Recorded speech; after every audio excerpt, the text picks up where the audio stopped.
125th season of Leominster High School football comes your way on the 13th of September, a Friday night at Westfield, just a few weeks from now. And as we get set to start in the direction of the 125th season, it is, of course, the 8th season of the Coach's Corner here on Leominster TV. Todd Robbins, happy to be back along with you here in our studios of Leominster TV, and happy to welcome, for the very first time here in the history of Coach's Corner, our very first coaching transition. We welcome new head coach Devin Gates to the Coach's Corner program. Coach, congratulations, first of all, on the job. First time we're getting a chance to sit down and talk, and welcome to the Coach's Corner. Thanks, Todd. Appreciate it. Of course, you've now had an opportunity. You've been in for, in the job now for a number of months. Camp has started, so you're now into the teeth of it. No more thinking about it. You're actually getting to do it, but you had plenty of time to think about it. What were some of your first thoughts as you were stepping into the role?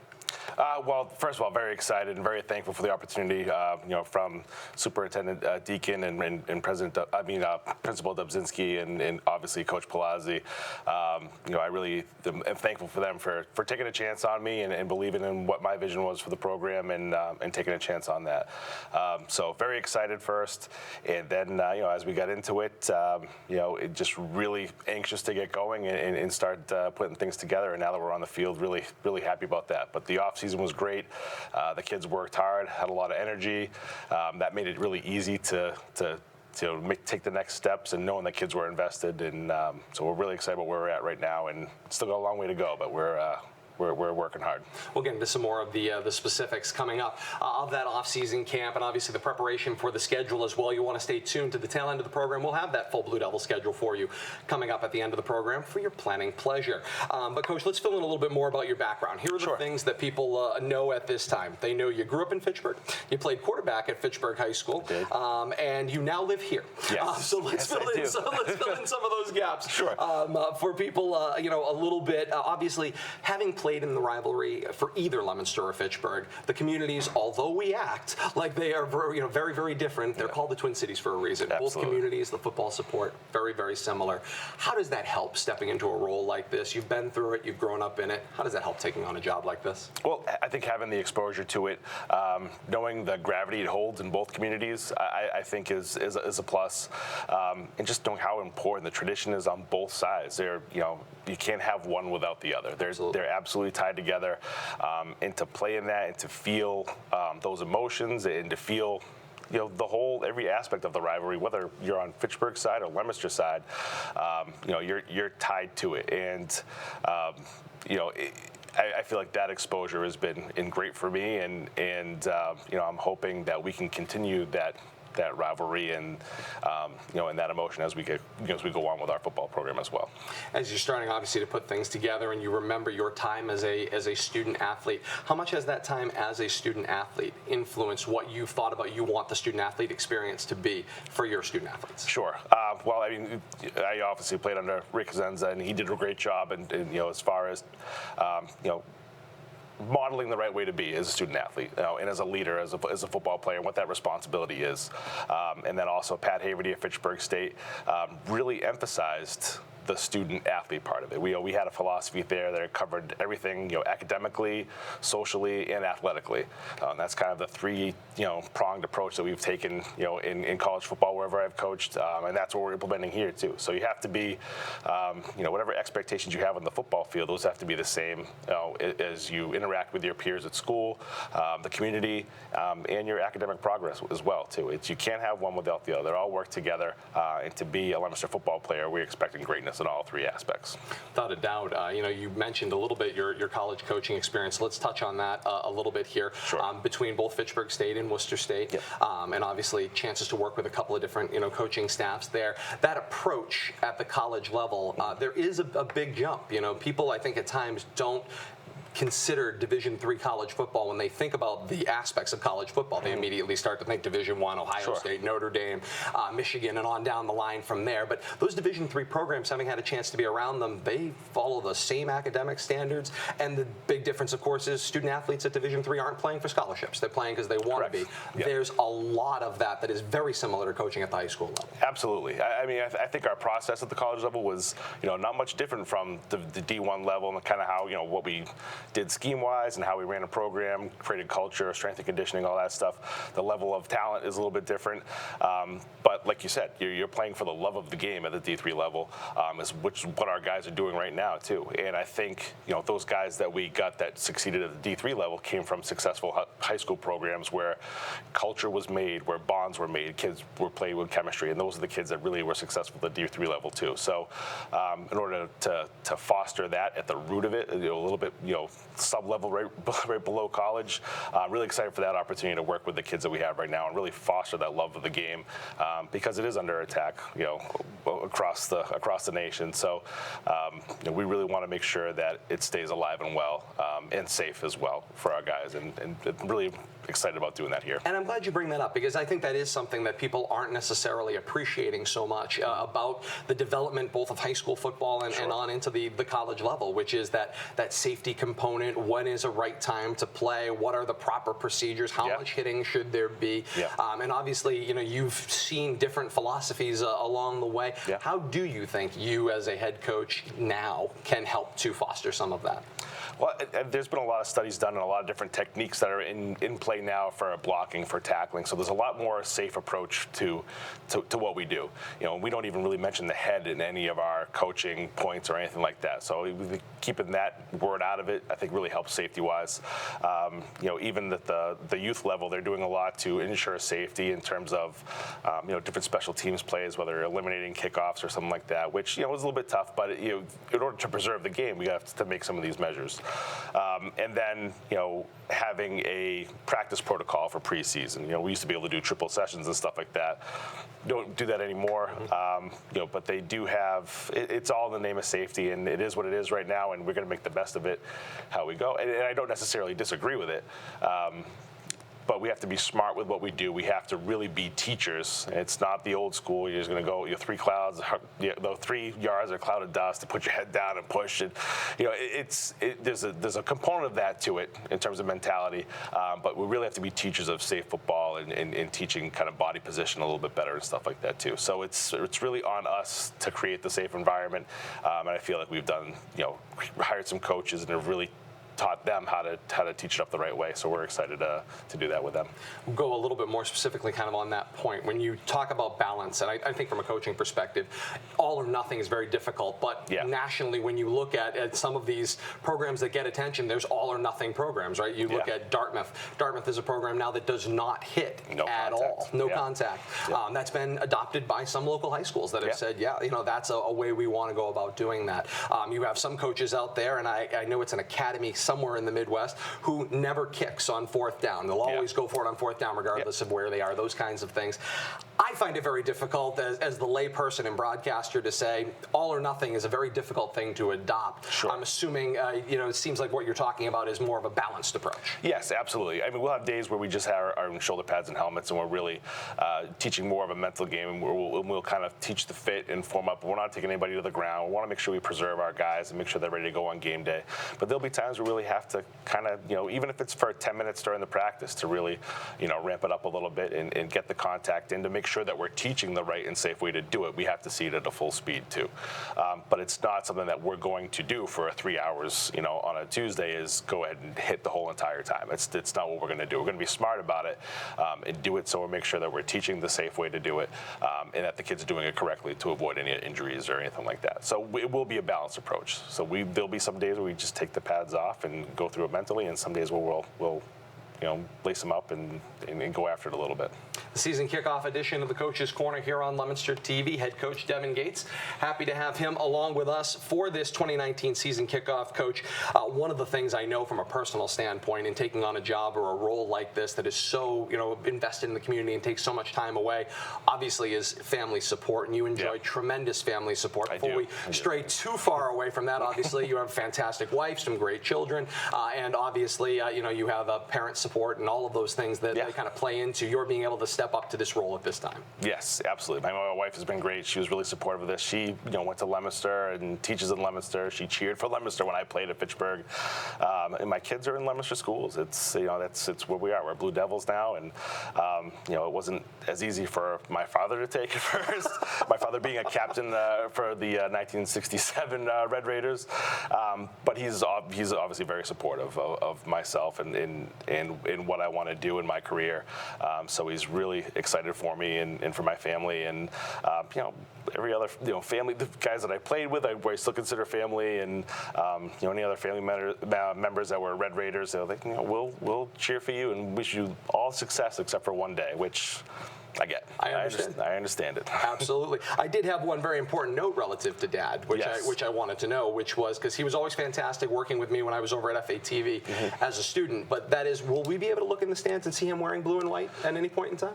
Oh, that's tough. It might be. It might be neutral colors. Might be some neutral Grays, colors lots going of on. grays Lots of going grays. Yeah. Well, maybe some earth tones. But I don't know about that. I'm not sure if he's at that point. Not ready to graduate to that quite yet. He will be standing with my wife probably somewhere Off to the side. Off to the distance. Understandable. But yeah, probably like I said, a lot of earth tones probably for Dad. Coach Devin Gates joins us here on the Coach's Corner, and Coach, let's talk a little bit more. We kind of get into that coaching and teaching perspective a little bit. Why this job? Why now? What stood out to you? Obviously, you've spent a number of years at the college level. Transitioning to the high school level is a choice you ultimately wanted to make in your Yes. career. And what about this job stood out to you to make it your opportunity to do it? Well, I think timing-wise, I bounced back and forth between Fitchburg State and Worcester State, and was looking for something maybe a little bit more, it's not going to sound right, but fulfilling. It's nothing against Fitchburg State or Worcester State. Just in my own journey, kind of as a professional in wanting to coach, and doing something for my community that I live in is really what I wanted to do. And I was just happy to be lucky enough to live in Leominster, which is a premier program in the state. Has been and hopefully will continue to be as we move along, and to be able to teach in the building and to coach such a great program, a storied program, was obviously very enticing when it came up. So I wanted to be a part of it in any way I could, and luckily enough, the cards fell in a way that I'm sitting here as a head coach, and I really couldn't be happier. That's fantastic. So when the opportunity obviously presented itself, and you were kind of stepping into that role, you had an opportunity to talk to a number of people. I'm sure a lot of advice has been coming your way at this point for your first head coaching job. What stood out to you? Be yourself. Pat Haverty is always. I look up to Pat for a lot of culture building, program building. He's done it a couple times at Fitchburg State, and that's not always an easy place to win. And Pat just gave me the advice: be yourself, which. For me is sometimes tough, because I've always had to kind of go with a head coach and kind of make sure model what they're doing. And I've had my own offensive philosophy, but as far as a person, as a program, as the culture you want to set, I have my own moral standard, and I want guys to be able to do that and be good members of the community and good ambassadors of the city and the school. So I thought that was first and foremost important for our program culture, and that's kind of where I drew the line of where I wanted to be, and then kind of everything else will kind of fall into place there. But I think being yourself, I obviously know that I'm not probably ever going to be right in any decisions that I make. It's the nature of the beast as a head coach, in any sport sometimes. So, but that's not anything I'm really worried about. I'm going to do what's best for the kids, and I'm so excited to work with the kids that we have so far, and the high school community too. They've been very welcoming and everything so far, and I feel like I've already been working there for 5 years. So it's been really welcoming, and I appreciate it. It starts right there in that building every day when you're talking about building a program and a philosophy, and obviously getting to work with students. And being able to be inside the building, as you mentioned moments ago, is so important Absolutely. to a coaching job in today's environment and community. Talk a little bit about that opportunity to teach health during the day, and obviously be able to kind of lay your groundwork before you even get to the practice field in the afternoons. Oh, absolutely. And I'm lucky enough where Coach Palazzi laid the groundwork with the guys already. So we share a lot of the same philosophies in terms of how you want the program to be and what Leominster football should be. So it's already kind of indoctrinated with the kids, how Dave ran his program and what's expected of them. So that foundation is there, and it's been so helpful building on what we want to do from there. But to be in the building, to see the kids, to have a finger on the pulse of everything that's going on, will only help us. I think, be tighter as a group. And they feel they have the support there. They can come and talk to myself, and we have another coach that's in the building as well. So we're really, I feel like it's essential for the program success to be able to have someone in the building to connect with the kids on a daily basis. As you transition, obviously, we've talked a little bit about your job as an assistant coach, and you mentioned, obviously, you're always at that time folding into a larger staff. Whether Yes. you were a position coach or whether you were a coordinator, you had responsibilities to the person who was ultimately setting that guide. Yeah. And obviously, I've seen this in a number of different places at the college level where coordinators get their first head coaching job. And there's a big perspective change. Mm-hmm. Obviously, you didn't do 30 years of it. I've seen a 30-year coordinator come to a college and try to piece together a program for the first time. Mm. You've had a chance to see that perspective. What's been surprising to you about charting that course initially, and obviously what about that makes the job a lot different? Well, I think a lot. The different part of it is now you have players that play both ways.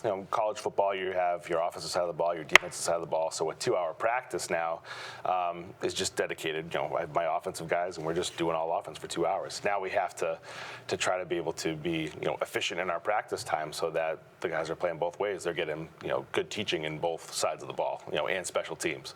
So to be able to fit all that in with the time constraints that we do have is pretty difficult. And just the little things you never think about before, like transportation. Like the college kids, they're either on campus or they have their own cars and they can get where they need to go. Yep. And, we have guys that don't have a lot of cars, and sometimes we practice at Doyle, sometimes we practice at the high school. So being mindful of the logistical aspects of it too is a little bit different. And developmentally, where the kids are at too. They're really at a more, I think, impressionable age right now. So you have a responsibility as a coach to show them the right way, to model how to be, a good person, a good man, a good woman. You have a responsibility in this day and age to do that, and that's why I thought it was important, with our coaching staff to be made up more of teachers and guys who, have had relationships with in the past that I know are good role models, and that will show our kids the right way to be and how to present themselves. And of course, that circles back to the more people you can have in the building to support that program, Yes. and to support that philosophy during the day, helps in the afternoon on the practice Absolutely. fields. Yeah. Certainly does with that. Coach, you've coached quarterbacks, running backs, offensive coordinator. You mentioned obviously the difficulty of now considering both sides of the football. Correct. How do you feel that it will affect your philosophy, obviously, with presenting an overall game plan? Well, I put a lot of trust in Kevin Murphy. He's back as our defensive coordinator. And he's a veteran of coaching high school football for a long time now. He knows the conference, and I really thought it was important to keep him on board. So we weren't. First of all, the kids do love him, and there was no. I think having turnover on both sides of the ball, scheme-wise or even terminology-wise, would be a really tough thing to turn around in the time that we have before we play our first game. Mm-hmm. So to limit that just to offense, and not even that scheme is much different from what Coach Palazzi was doing, but there's certainly terminology and the way we kind of get on the ball, call our formations, call our plays, that stuff, that whole process is a little bit different. So for the kids to kind of get used to that, we've had to carve out practice time to be able to do that. Whereas some, coming from a team that's already had experience in the offense, or they're able to come out and kind of get rolling a little bit faster. So we're going a little bit of a slower pace, but that's to be expected in year one. But in terms of putting together the whole philosophy, it's still kind of a work in progress in terms of knowing where I have to get my eyes on a lot of things too. And it's been fun trying to figure out, and I'm mindful of it. And it's something that I'm still kind of working on as we go here. But I have a lot of trust in the coaches that I've hired and that have stayed on, and really looking, really value their feedback of what we're doing, and we'll kind of put together a practice schedule and focus on the things we need to based on coaches' feedback and what I feel we need to really put an emphasis on. And we'll talk a little bit more about your coaching staff, obviously, as we go through the weeks and where different pieces fit in. But a couple of notes, obviously, you talked about returners. Kevin Murphy returning at defensive coordinator, Jose Navarro with the defensive backs and wide receivers. Those are two returning from Coach Palazzi's coaching staff. And then you've brought in some folks of your own that you've worked with in other places. I know Brad Bentz is one of them, Christian Lopez another. Talk a little bit about kind of how they fit in and how those pieces have been meshing together, obviously, in your coaches' meetings. Sure. I've coached with Brad Bentz before. We coached together at Fitchburg State. He actually played at Florida State and won a national championship, I believe it was 2013, whatever year with Jameis Winston. Yep. And he somehow found his way up here to Fitchburg State and coached with us there. He was a defensive coordinator at Fitchburg State last year, but a very, very good coach. He's a teacher. He taught at Longjo up until this year. Now he's teaching at the high school, and really lucky to have him on board. You know, he's a good coach. He's a good mentor, and he's going to be taking a leadership role within the team and doing some special teams as well. Christian Lopez, he played for me at Fitchburg State. He coached at Lunenburg last year, the defensive backs. Another great kid who's worked with kids in the past too, and really brings a lot of energy to the team, and we're really excited to have Christian on board as well. Very, very lucky, obviously, to get to put that type of staff together, particularly with the familiarity and when pieces you're able to retain, obviously fit nicely with new folks. That's always a good start to the way you've been moving forward. And we'll get more into the details of camp in a minute, but something you said to me before we came on the air I thought really struck me, and I want to take an opportunity here, obviously, when we're talking about these coaching pieces, is kind of how your structure moves, how there are these short bursts and time sections and you're moving around. I think that's a really neat philosophy, obviously, and is appealing to the current student athlete. I think so. I think, as far as, if, and I heard something the other day, actually, a teacher orientation. If you're not learning, unless aren't those fantastic? Yeah, absolutely. Been through them recently, yes. But if this is all I took out of it the whole entire day, which it isn't, just being clear. That's right. It was really valuable to me. If kids aren't learning unless they're working. So the more we have our kids moving around, being engaged and in the moment, which is something I really harp on, being in the moment what we're doing. Put aside whatever you got going on outside of football. You have the luxury of being here during this time of the day. Worry about what you're doing, each rep, each period, each practice. So we really preach being in the moment. And that really helps when we go from 5-minute periods or 10-minute periods and moving around. We're really trying to get guys involved. And the more that they move, the more they're a part of it, and the more we can kind of get kids engaged there, the better off we're going to be. They're going to learn it faster. They're going to be, it's going to mean more to them, and it's just going to help us out in the long run. The other thing you had said to me before we came on was the importance of being able to move those periods, obviously, within practice has increased the tempo, which means that everybody's going to join you in raising that energy. Yeah, and obviously, the sooner you can do that, the better off people are going to start to mesh into those things. Absolutely, and the coaches that we brought into, the coaches are all on board with it, and they're moving around. They're really doing a great job right now, making sure the energy level is up. But it's a byproduct of kind of creating that atmosphere during practice. 10 minutes here, we're going to blow the whistle. We're going to move to this next. So kids are ready. They're ready to move on. They're ready to get into the next period, and practice flows a little bit quicker, but it's also I think creates a fun atmosphere to be around too. Guys are moving, they're working. Everybody, no one wants to be the guy that's lagging behind or anything like that too. So it's really creating a good atmosphere for our team right now. The season kickoff edition of the Coach's Corner here on Leominster TV. 8th season of Coach's Corner, 125th season of Leominster High School football here with this season. And of course, it begins on Friday night, September the 13th. The Blue Devils will travel to Westfield. That coverage will be here on Leominster TV, as well as with our partners on the K-Zone, WPKZ AM 1280 and 105.3 FM. Kate and Bill will rejoin me for our broadcast this season, and we're looking forward to it as we are here with our season kickoff edition of Coach's Corner with head coach Devin Gates. Coach, we talked about it kind of right off the top, obviously, that you played for and have obviously been mentored by legendary Fitchburg coach, and I didn't get that up front when we were talking about it because you had mentioned his name first, but legendary Fitchburg head coach Ray Cosenza, sure. And obviously what he did with that program. Have you had a chance to talk to Ray since you took on this job, and what has he imparted in you about coaching in this rivalry? Obviously, he's had a chance to transition himself. He went from St. Bernard's to Fitchburg at one point in his career. What did he have to say to you about your kind of transition to Leominster? Well, after I took the job, Ray was one of the first calls that I had besides my wife, and I called and I felt it was appropriate to do that, to let him know, just because he's meant a lot to me, and I know a lot of my teammates, and over the years, and really wanted to just let him know, which I didn't need to, which he told me, but let him know there wasn't anything personal. This is about my family and about wanting to do the right thing for wanting to help out the community. And of course, he understood and wished me the best of luck, except for Thanksgiving. And, of course. But he just said it's going to be hard. You're going to have some trying times. Again, be yourself, and you're going to do great.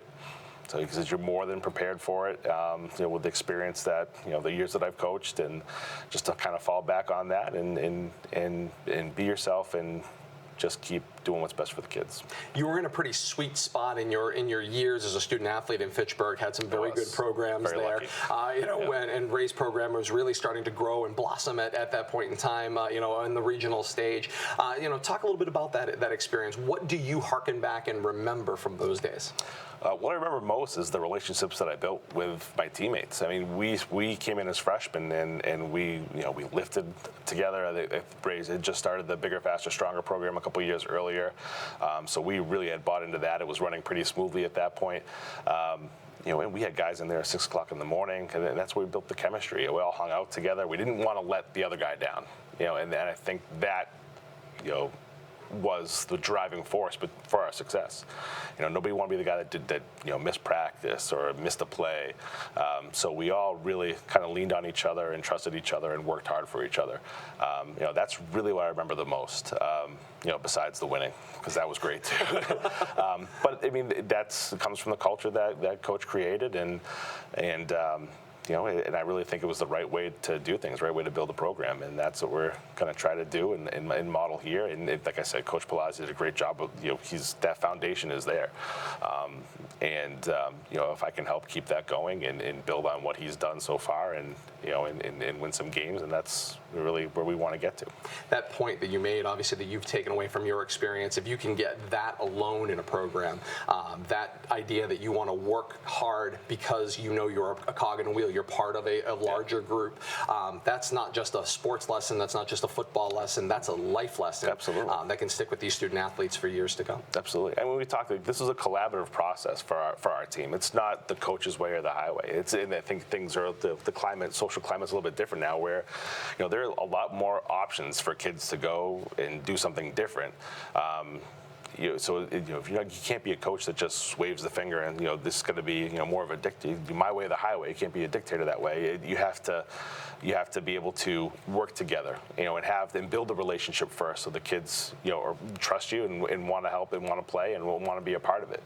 And I feel like that's what we're starting to create right now. The kids know that they're going to play for each other, be accountable for each other and to each other, and it's still got a little bit of ways to go, but the kids right now, I really feel that that's important, and that's going to be the key to success for us. Let's talk about the preparation for that 125th season. Obviously, you finally, after getting to think about it for a number of months, you get to walk out on the field and you get to kind of see, I'm sure, that first 5 or 10 minutes, and you either went, oh gosh, or yep, this is great. You had that initial first reaction. Yeah. What did the first 5 or 10 minutes tell you about what you were seeing on the field about your team? That I undoubtedly made the right choice in my career. That's awesome. I mean, it just reinforced, I think, all the the anticipation and and anxiety and just making sure that we're all set to go. When that first whistle blows on that first day of practice, as soon as that happened, we got going, and I could hear the team excited and the energy, and smelt the grass, everything out there. It was just like, this is where I need to be, and this is where what's supposed to happen. It was really, really exciting, and probably one of the best moments I've felt in coaching in a long time. Just the first 10 minutes of that first practice. So it was really really great to be out there, and it's still that hasn't really dissipated in the first 4 practices right now. So that's awesome. Beyond obviously the playing field, you have a lot of different relationships. We've talked a lot about obviously the player relationship, player to coach relationship, but you've got to generate community support. You've got boosters. You've got the band program that's a part of this, and obviously is undergoing their own little renaissance, at this point in time in a transition. So that's kind of a unique opportunity for you and the head coach of the band to get to support one another in your first years. Talk about all of those things that you're managing throughout this process. Yeah, and I've met with the Booster Club, and we've tried to do some community events and work with the youth football leagues as well too. It's now one youth football league in Leominster under youth football, which I thought was important. I think it's always tough when you have two leagues that are kind of competing against each other. I thought it was really important for kids to play with each other and to build that chemistry at Pop Warner. That was something that we did, or youth football, something we did at Pop Warner in Fitchburg when I played. All those kind of relationships and the chemistry was built there. So to be able to work with both Pop Warner and youth football to come together as one league, not that I was really a part of the process, to just kind of help listen and talk, but for some coaches to come together with that vision and make it happen was really exciting. I think it's going to help our program. You're going to see that in the upcoming years. It's really going to benefit our program. But Leominster is such a great community. And everybody's really been great when I've gone to some of the stores and people have noticed and talking with some people. The support is there. They really want to see the team succeed. And it's important to the community. So there's been a lot of involvement. A lot of people have been willing to help out, donate to the Booster Club. So it's really, you can expect our guys to give back as well too. Maybe not so much right now during the middle of the season. We're going to do what we can, but our guys will be visible. We'll be around the community. We'll be helping out as much as we can in certain aspects as the program develops and as we go along through the year as well. You mentioned obviously that merger between AYF and Pop Warner, so we'll talk a little bit about this because I think football has been experiencing this now over the last probably 5 or so years, something that maybe it never influenced them before because Pop Warner, in addition to obviously famously being weight-oriented, was also very much community-oriented. Yes. Leominster players played in Leominster, Fitchburg players played in Fitchburg, and so on down the line.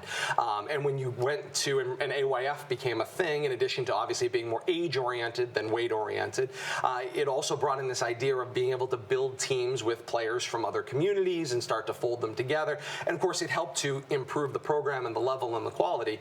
But it also, when people look at, say, the success that AYF had over the last 5 or so years, and gone, why isn't that directly translating to Leominster? Well, some of that has to do with not all of those players necessarily at that time were from Leominster. And you have private schools that are peeling off students. There's so many other components that go into that. It's not a direct transition going, well, why doesn't the 8th grade team become the freshman team that very next year? That's not necessarily a direct pipeline. No, and I think that this move will certainly help that. Pop Warner, I'm not sure the timeline, but maybe 3 years ago, got rid of the weight limit. So it was both two similar leagues that were trying to fill their rosters with area kids, and I think that does a disservice. I think the coaches, everybody donates their time and goes and coaches the youth. I mean, they have absolutely have my respect and appreciation because it's not an easy job to go and do it and volunteer your time and go and help the youth get better. But I think when you have two separate leagues and some of the kids are in the same classes and stuff like that, you're just not building that chemistry that could be built. And to have these guys come together and want to play for each other, like we've talked about, we built it at Fitchburg High when I was there. I think if they can start doing that now, then you'll see less kids leaving to go someplace else. They want to stay here and play with their teammates, and we'll try to create that pipeline up to the high school and continue that success there. And the sooner you're able to do that, obviously that's a place where you can go down and really sell staying together. Absolutely. And bringing people. I mean, and I think people miss that in the frame of public schools because obviously there's no recruiting, but now there are so many options: charter schools, private schools, academies that are out there. Depending on what you think your next opportunity is, what the next thing beyond high school is, really can influence whether you have a direct line from your community to your community's public school. No, absolutely. And that was not necessarily what we experienced in growing up. There was not, there weren't as many options. Maybe you had a choice between St. John's and St. Bernard's if you were, an athlete of a certain caliber or type. Right. I just think it's the climate that we're in now. And if we can create a culture at the high school of having a great experience, of really enjoying being part of not just the football program, but the athletic community as a whole at the school, which is our whole vision at the school is to really create or reinforce athletics there and have all the teams supporting each other. If we can create that community there and kids want to be a part of that, it's just magnetic. And I think we'll be able able to, and I think it's already started, but I think we're going to be able to, keep those kids that are in Leominster right now in Leominster wanting to be Blue Devils and wanting to compete for their city and their town and their school. And I'm really excited to see, the growth of our whole athletics program at the high school. Without missing an opportunity, obviously, to generate some community support here on Coach's Corner. You have a community event coming up this week. That's Sunday, August the 25th. Kate's got it up on the screen for us now. A preseason 5K here. I'm going to guess Mrs. Gates might have had something to do with this as well. She is obviously fantastically talented in that running component. She is. But this is a great way to get out into the community. This is actually started by Chris Cody from Set the Tone. He came to the idea, and I really appreciate it. And he's really done all the legwork on putting this together. And it's going to be at Doyle on Sunday. We can have walk-up registrations too. Please, run, walk, push a stroller, come in and help us out. The proceeds go to the football program and really help us out. The kids are working hard right now. We want to make sure that they get what they deserve in terms of gear and things of that nature, and we want to make sure that they represent the city well. So this really goes a long way in helping us do that. And please sign up, come down. We'll start on the field, and the 50-yard line will be the start, and we'll come and finish through the tunnel and finish on the field. So we're really looking to get a lot of participation down there. Should be a good event. Never miss an opportunity, obviously, to get a class of 2003 classmate, obviously, in there as well. Yes, absolutely. At Set the Tone from Leominster as well. And obviously, that's another piece of community support, obviously. Yeah, local businesses that can support student athletes. I know a number of them do work out, at Set the Tone and other area businesses that are similar to that. Obviously, it helps when you have them wanting to help push your athletes in the off season. Absolutely. And also, Dan Maroney from the dojo, also, he helped out our guys during the summer too and did some strength and conditioning. So the dojo, Dan Maroney did a great job, really helped us out. So we're really appreciative for his support, and want to make sure that we know that we want everybody to know that we do appreciate what he's done for us too. And those are two examples, but there's been a lot of people that have reached out and pledged their support and said, whatever you need, let us know, and we'll help and get it going. It's fantastic. As we kind of turn our attention to some of your short-term priorities, we talked about obviously the first 10 minutes and your initial take on what was going on, and obviously the short-term priority of building that program piece. Sure. But as you kind of looked at things, on the field, and we're kind of starting to piece things together, what do you think some of your short-term priorities are with your team? Well, I think just building some confidence with the new stuff that we have, not going too fast with what we want to do and what we want to put in. We want to go at the level that the kids are able to absorb it and understand it and run it with confidence. That also, breeds, creating a level of competition. They want the kids to compete because there still are some number of positions that are open, and we want to make sure that kids are really rising to the occasion and doing what they can to win those spots. And that's been preached to them. And this is all about competition. So you guys come in and practice, and that's why we said practice up the way we do. It's high pace, fast paced, up tempo. We want you guys to compete. So that's really raising the compete level, having some confidence in what we're doing. That's really the short term of what we want to do. And we're looking to, we'll have a measuring stick this Saturday at our scrimmage to see where we're at with that, and then we'll proceed from there and how we need to go. Fantastic. As you've been kind of looking at your experience here and your experience obviously when you've gone in programs at the college level and installed new items and moved forward, obviously the timetable is much tighter at the high school level. Yes. But how have they paralleled in the install process, in kind of getting things together? Are you able to put as much forward as you would like in the onset, or is it one of those cases like you said, you're taking it one piece at a time? I think just taking it one piece at a time. At the college level, you have, for every 2-hour practice, you can have 3 hours of film or, meetings and stuff before that. We don't always have that luxury here at our level. So to be able to go at a speed that makes sense for the kids, and we're going to go, we're just going to see where they're at and kind of go and implement, and that's kind of a change of plan, what I wanted to do, but implement as they're able to absorb it. I mean, the good thing is that, we don't, run a million different plays. I'm not looking to force a system on anybody or really, force us to do something. We're going to do what we feel we're good at, and we're going to run it a bunch of different ways, and we're going to try to do it that way. So I think it's really just going to take some reps for practice, and I think kids will start to get it. Yesterday we had a good practice, and started to really, the understanding, you could see things were clicking a little bit more. I think just as we go on and we get more reps in it, the kids will get a lot more comfortable. One of the things, obviously, you mentioned earlier is obviously with the return of Kevin Murphy, that kept some parallel on your defensive side, Yes, and so that means that your base will be about the same as what it was, and then you can change some looks off of that. Sure. Offensively, you said your philosophy is similar or parallel to where Coach Palazzi was with some of his offensive terminologies. How much pickup is there in the changing? There's definitely some parallels. You can use it as a reference, to what has been done in the past. And if you can make that connection, with terminology and kind of how you're presenting it to the kids, then you can see things click a little bit more there too. Okay. But the defensive side of the ball is pretty solid. There's nothing that's new there, so the kids are picking that up a lot faster. And I think just because it's new offensively, the verbiage is new, and kind of how we're getting the plays into the kids is new. I think once they get that process down and they really get comfortable with that, we'll start to take off a lot faster. It seemed like last year, as the season went along, we talked about it week in and week out, although offense tends to be the place where all the focus goes. Sure. If you really were to kind of deduce what was 2018 of Leominster football last year was defense. And it had to be, based on the way things were going. Mm-hmm. Do you foresee that similarly in 2019, where defense is going to set the table for the offense, or do you see the offense being able to kind of rise up equally in their process? Well, I hope so. I think we're projecting here. I mean, defense in we play such a tough conference. Certainly.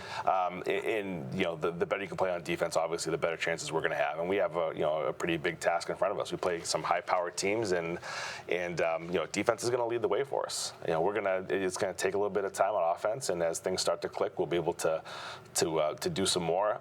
But definitely going to lean on defense to be able to hold this and make sure that we're getting up to speed what we need to be, and then we'll certainly get the offense where it needs to be and help them out, and hopefully really be a balanced attack on both sides. You alluded to it a little bit, that conference that you play in, and not much has changed. The alignments that you saw last season, although the MIA keeps throwing new alignments at us over the years, these alignments are good through next school year. So this is Division III Central Mass football, and it looks like this. You have Algonquin, Wachusett, Leominster, Doherty, Shrewsbury, St. John's, and Shepherd Hill. So that is the 7-team conference that is Division III Central Mass, and so obviously you'll see all of those in the upcoming schedule when we talk about it in a moment. So all of those teams will be included. In addition, Coach, to some not grand deals with scheduling, and this is where you don't have to. I'll take all the shots at the MIA and the scheduling folks about that. But having a schedule that is lopsided road and is very much sectional, where you play a whole bunch of road games to start the season and a whole bunch of home games at the end of the season. It's not that 2 weeks on the road, 1 or 2 at home, and so on down the line. It kind of makes things difficult throwing all of those at you, right up front. But they always do say when you're looking to build a program, getting on the bus and going on the road a lot does seem to help build family.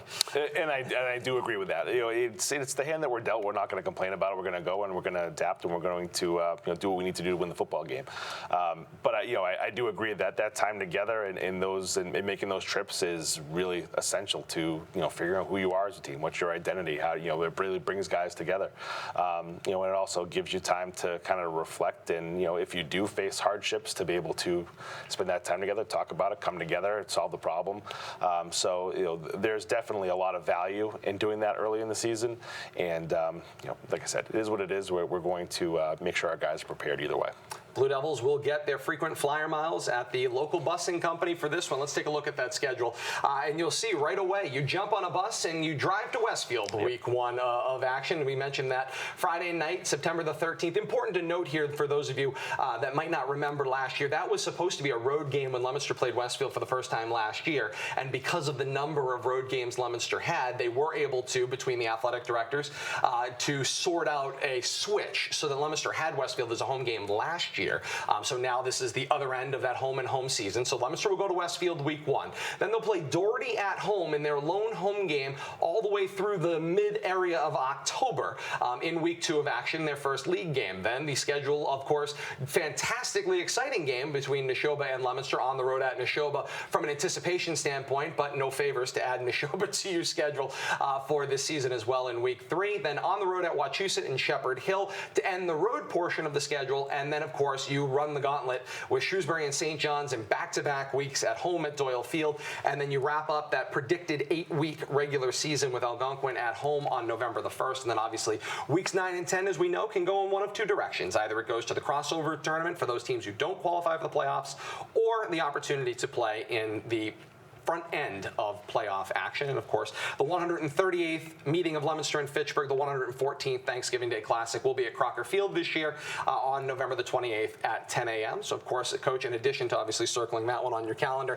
as everybody else does, we do take them one at a time. That's a proverbial gauntlet, I mean, that you have to go through. In that very first week, you go to a quality Westfield team after a long bus ride and a full school day at the end of your second full week at that point in time. It's a lot to take on at the very early start of the season. It is. So we're gonna, we're conscious of it. So we're gonna, prepare the kids the best that we can. Like I said, Westfield is a quality program. They do a great job there.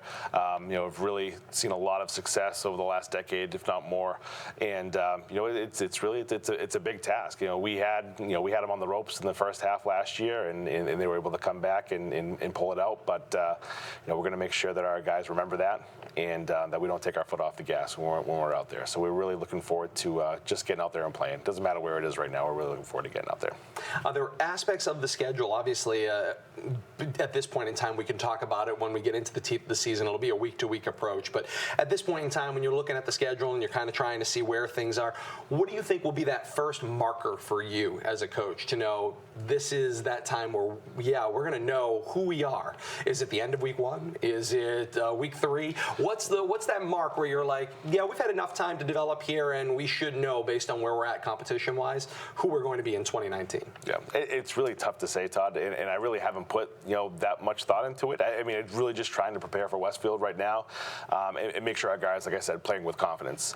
And I think once we get out there in the first snaps, I think we'll know, right off the bat, what we kind of have athletically at least. It really is a tough question. Obviously, I want to know as early as possible so we can make moves or adjust accordingly. But it's not something that I'm really, I think having Doherty week 2, they've really had a lot of success recently as well. And I think they're athletically probably one of the better teams in the conference. So I think how we can prepare, how we can match up with Doherty, if we can run with Doherty, if we can create some holes, I think that'll be a good barometer really for where we're going to be for the rest of the year. Interestingly, and we've talked about this over the last few years with Coach Palazzi as well, because of the way the schedule is, because of the way the division is, you have varying philosophies of football. You're going to get in the trenches and you're going to ground and pound, with teams like Shepherd Hill and Wachusett and Shrewsbury to a certain extent, but then you're going to go vertical and have to get into a track meet with Doherty and St. John's, who's going to come at you with that machine gun offense, running as many plays as they possibly can, as fast as you can. I believe air raid is now the new, in terminology, thanks to the NFL. But those are very different things, and you only have 1 week to make transitions between those items. It is. But I really do think we have some smart football players. Like I said, Coach Palazzi did a great job preparing those guys and really talking through and teaching them the ins and outs of football. So we really have some smart football players. So I think we'll be able to, make that transition, pretty well in terms of scheme, and we just have to go out there and compete. The guys are really going to have to bring it every week. It's not something where they can take a week off and get comfortable. It's just not going to happen. So we got to make sure that we're ready to go. The coaches prepare them each week, do the best that we can scheme-wise, and let those guys go out there and play. You mentioned, obviously, that you're already in that process to prepare for Westfield. And, of course, this is the difficult part of the season. You get a camp and about 3 weeks to get ready for your week 1 opponent, and then from then on, you get get about 4 days to prepare for opponents. How distinctly different is that? Is that the kind of thing where you can work ahead a little bit at this time of the year to prep for some of those teams down the road, because you only get 1 week, as you move forward? I mean, I think you can go best laid plans as far as a coach goes. You can, look ahead and kind of know, possibly what schemes you're going to go against. It could change once you see the film, but we're going to, make sure that we are prepared the week before for the upcoming week in terms of our practice schedule and how we're going to present things to the guys. Again, there are things that come up. We have to change things, but we're going to make sure that we're at least, at the very least, organized for how we're going to, and the guys can be, they can predict what the practice week is going to look like for us, so that we know when it's time to get to work. And when we get out there on Monday, or watch film on Sunday, whatever we do, they'll dial in and they'll get ready to go right away. So they know that time is of the essence. We've been preaching that all along so far in camp as well too. So they, I think they'll be able to focus up and really take it seriously and get going on the work week with football. Although there'll be no changes from the MIAA standpoint as it relates to schedule or the division, it wouldn't be a football season without some changes. And so this year the changes develop in the way the rules will be applied in MIAA football. So previously, for those of you that are have been close followers, or maybe if you haven't, Massachusetts high school football has been governed by the rules of the NCAA. They've used the NCAA rule book. That's the same college rule book that you see on TV week in and week out from divisions 1, 2, and 3. And the MIAA voted at a point last year with some transition time to transition to the National Federation of High School Sports rulebook and governing. There was only 3 sports left with the MIAA that did not at that time use the Federation rulebook. All other sports had already transitioned, including those of us that have been in the world of softball. So we had gone through this probably about 10 or so years ago, but volleyball, ice hockey, and football this year will move to Federation football. And Coach, I've talked to some community members, haven't had a chance to talk to as many officials yet as I would like to, but I was with a couple of volleyball officials yesterday, and I asked them, how big a transition is it for them to go from the college rulebook to the Federation rulebook, and they said it's a drastic change. In your just little bit of experience here, obviously, in the preseason coaches meetings and what have you guys have had, how big a change are you expecting from a standpoint of rules? I think you'll see it as a fan a little bit. I think patience is always going to need to be in order. I'm still going through it myself a little bit and kind of learning to have the bigger differences. Like we're going to 12-minute quarters this year, but the clock will be running a little bit faster. It was for if the ball goes out of bounds, they're gonna 1,001, 1,002, and they're gonna respot it, and they're gonna start it again. So people may complain, hey, the clock never stopped. So that's part of the new rules. And there's some different. There's a change in the pass interference and like defensive encroachment too. If anybody jumps off sides defensively, it's a whistle that blows. It's not a free play after that too. So there are some, there's some different rules in the kicking game as well too. So there's definitely. Some changes that are going to affect the way we coach a little bit. There's only 3 timeouts now, full timeouts instead of 5 with the 12-minute quarters.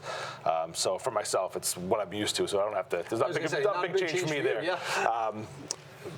But I mean, there's still some little nuances that the officials are going to have to work through too, and then we're going to use our scrimmages to be able to kind of troubleshoot some of that stuff, and it's just going to be a work in progress. The hash marks are a little bit wider here too, so it's one thing that I think you'll see a bigger difference next year, as it just got put into play, I think, just a couple of weeks ago in terms of what they want to do with the hash marks. So that'll bring your hash marks closer to your numbers. Closer to your numbers. Change the outside a little bit. Yeah, just a little bit. It's not a big difference, but it's something that they want to move to and really. You'll see a little bit of a difference this year. Some teams will maybe have a cone or a pylon where the hash should be. And so if you see it spotted outside the hash a little bit, just know that's from the new rules, because they're not going to repaint the hashes on some of the fields right now. But like I said, it's a work in progress. It's again the hand we're dealt as far as coaches and officials, and we'll get there. We got to work together. People just need to be a little bit patient, and the officials, they do a great job. It's not a very it's a kind of a thankless job, but just being out there and you're going to get yelled at either way. But they're trying to figure this out as much as we're trying to figure it out right now too. So it may be a little bit sloppy at times. What we do want to do is not not slow down the pace of play here too. So there may be some questions to the officials, pull them aside and stuff like that, but we're not going to sit for 15 minutes and try to, talk through rule. They're going to do the best that they can, make the best decision they can, provided on their knowledge that they know, and that's what we're going to go with. So it may not. May not always be perfect right now, but it's it's a transition, and we're going to do the best we can with it. As we kind of work our way in that direction, I know one thing that stood out to me, and we've been seeing, of course, Huddle is the program, the video program that everybody is using right now, top to bottom, and I know they've really been pushing the idea that one of the things Federation rules allows that the previous Massachusetts rules didn't is the ability to have in-game video, in-game, whether it be stills.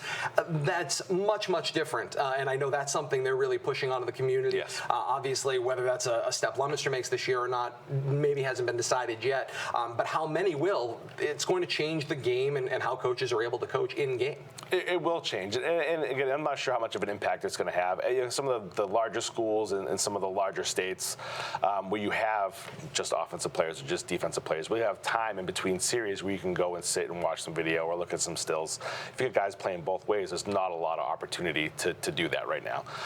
So we'll see if it fits into our program at all, and logistically what we need to set that up, and the infrastructure. I know that Huddle provides a lot of programs in terms of like video equipment and tablets and stuff like that you can watch, and we'll kind of look at those opportunities as they come up. It's not something that I'm really, it's not an agenda that I'm pushing right now to get done.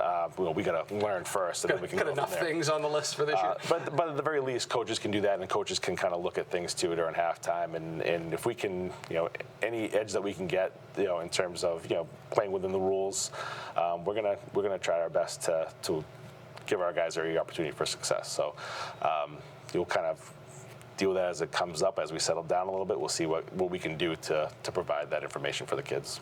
New Leominster head coach Devin Gates on the season kickoff edition here of the Coach's Corner here on Leominster TV. That is going to bring it to a close. We mentioned the 125th season of Leominster High School football begins on Friday, September the 13th.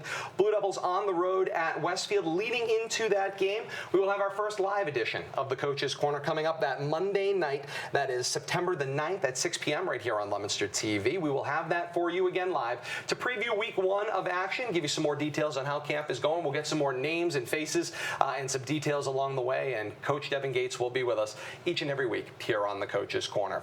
For Kay Robbins and Leominster head coach Devin Gates, I am Todd Robbins saying thank you so very much for joining us, and until next time here on the Coach's Corner, so long everybody.